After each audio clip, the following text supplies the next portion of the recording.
Tantor with a recap of Georgia Tech's 36-34 victory over Boston College.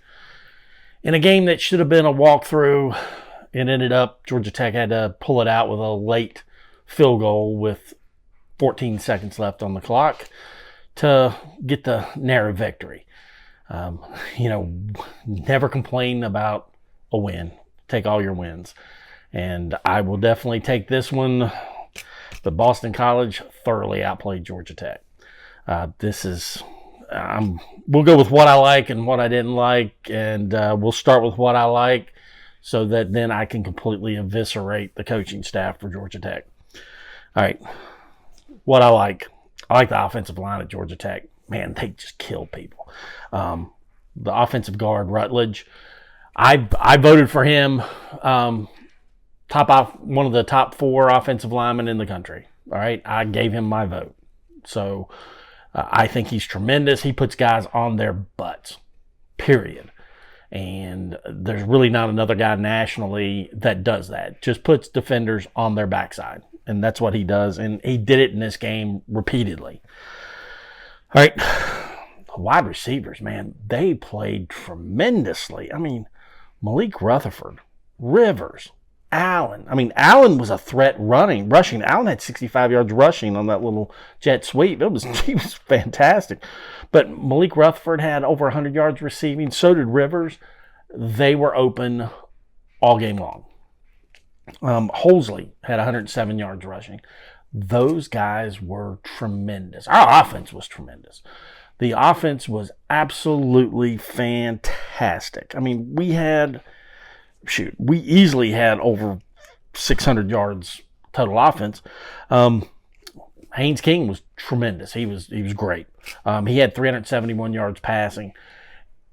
He only had like 8 or 10 yards rushing. I think it was 8 from what I was counting. But he had a sack against us, and he really didn't push the rushing attack. I mean, it was his arm that was doing it. When I was looking, I had one real bad pass the whole game. Just one. They were tremendous. This offense is an A+ offense. All right, that's what I like. It's an A+ offense. And I would go so far to say, because of the things I don't like on this team, I would go for it every 4th down, because this offense needs to score a touchdown every time they touch the ball. And they can. They can score on anybody. So what I liked was the offense. Tremendous. It was just a fantastic game from the offense. They only had really, really one negative. They had 2 negatives. They had one drop that ended up being a field goal instead of a touchdown. And then we had one fumble. That was it.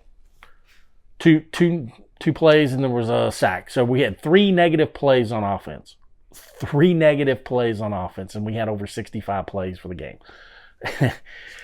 Do the math on that one. They're great. They're just great. And that's what I like. What I hated, everything else. And we'll go from the top down, okay? We'll start with Brent Key. For the love of God, learn how to manage a fucking football game. Okay? I know I used the F word. It's going to get it demonetized, but who cares? Learn how to manage a football game. You almost lost this game because you have no freaking idea how to use your timeouts at the end of a game and how to manage the clock.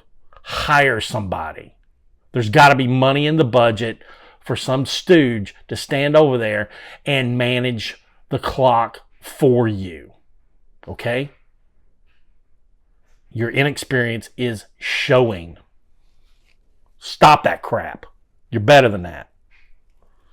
All right. Complete, total malpractice in coaching from the defensive staff. All right.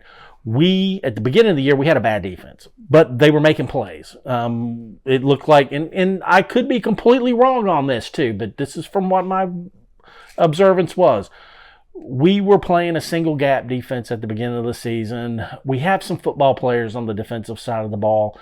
A single gap, you're responsible for your own gap. You can go and you make plays. And our guys could make plays, but they were giving up some big plays. So sometimes it was successful, sometimes not. So it looked like 2 or 3 games ago, we switched and converted to a 2-gap system where the defensive linemen just basically hold up the offensive line and the linebackers and the safeties are supposed to fly around and make plays. Oh my God, has that not worked? It has been so bad. That's why, an NC State team that got absolutely boat raced by Miami today put up, beat the shit out of us and put up over almost 600 yards of offense. That's why this Boston College team is winless in the ACC. They are by far the worst team I've seen play this year, and that includes us beating D2 teams, beating that FCS team. And I've went to a couple FCS team games this season. I've seen Mercer play some teams, and Mercer's better than Boston College, okay? Cal Santa Barbara is better than Boston College. Gardner-Webb is better than Boston College. And Boston College almost beat us because our defensive staff are complete morons. I'd fire them all now. They wouldn't even get on the plane. Just leave them up there. Leave them in Boston. I'd play the offense the entire game. All right? So what the other team scores? Who cares? It gives our offense more time with the ball. Okay? That's basically how it's going. I stopped in the third quarter. I stopped counting missed tackles, and I was at 22 halfway through the third quarter. Okay?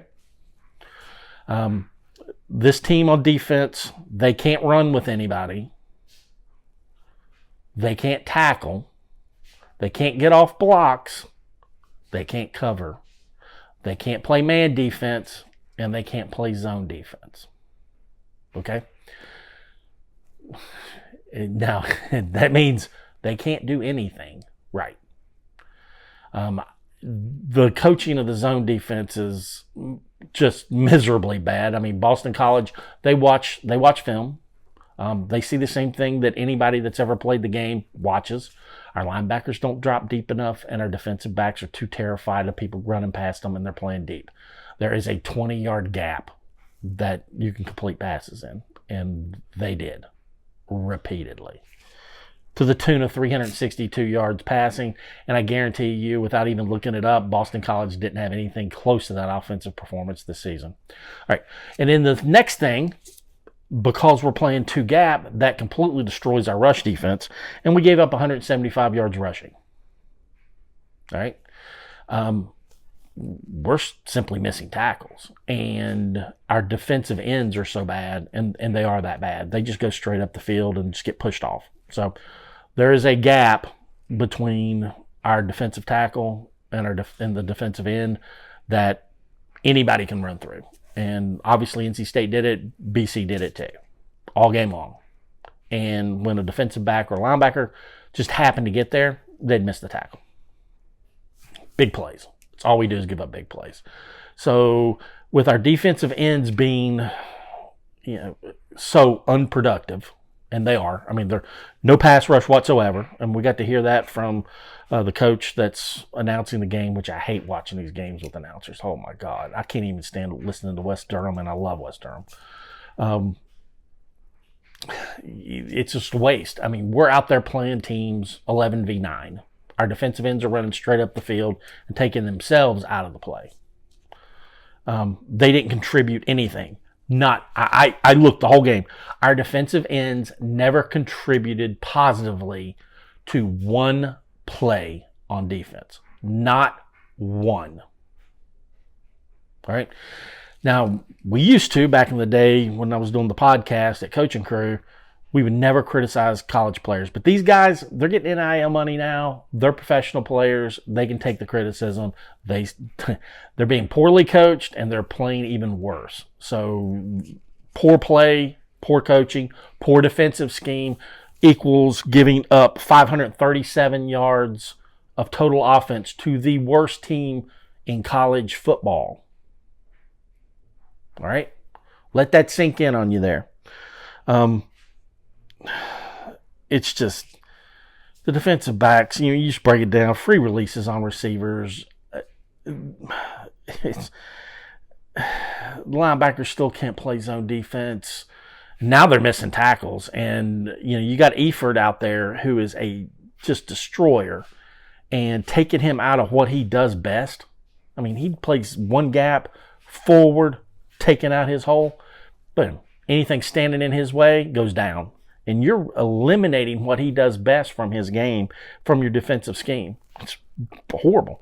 And I saw us run in one play on the goal line. We ran the bear defense. All right. And you guys got 3 defensive tackles in with 2 outside defensive ends. Defensive ends ran out of the play, and there was a 10-yard hole for the running back from BC just to walk in. Even when they try to do something, they don't coach it well enough that works. It's just horrible.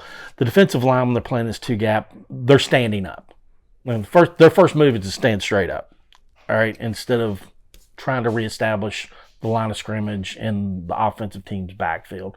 And there's no penetration there. There's no pass rush. I mean, Stone had 1 sack, and I guarantee you that was an accident where I saw him shoot the gap, and he caught the guard completely by surprise. But it didn't matter because the next play we ran a zone and gave up a 40-yard pass on a zone coverage, which I still don't even know how that happened, and I reran it and watched it again. It's like, oh my God. I mean, there was literally 30 yards between the deep safeties and our linebackers. That's inconceivable. Completely inconceivable. You've got people that don't know what they're doing out there trying to coach this defense. And this is resulting in the worst defense that I have ever seen. And quite frankly, we don't win another game the rest of the season. All right? We're not beating Pittsburgh. Pittsburgh's going to run all over us. They're probably going to run for over 300 and throw for 250. Georgia, we don't even want to talk about that. All right? I refuse to even discuss what's going to happen in that game with this defense. Something has to be done immediately. And it's not cleaning up anything. I know Coach after the game says we got to clean some stuff up. Oh, no. This is way beyond spill on aisle 5 cleanup on aisle 5, okay? Way beyond that. This is conceptual issues. This is coaching mismanagement.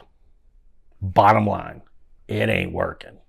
And drastic measures need to be taken to even attempt to fix this. Because I know there's talent out there on that defense. There's talent out there. But it ain't coming through on the field, and we can all see it. But I am happy we won because we shouldn't have lost to a 1-9 team. Okay? So, congratulations. We won like we should have. When you're a team with as much talent on offense as Georgia Tech has, you got to take care of business. You show up and you beat the living crap out of somebody. And you go home and take your W. All right? That didn't happen here. We had to luck into a win and just get lucky at the end of the game because our coach has no freaking idea how to manage a clock at the end of the game. All right? Be at the stadium against Pittsburgh. Let's hope that somebody gets a brain and does something a little bit different and improves on this team. Tantor out.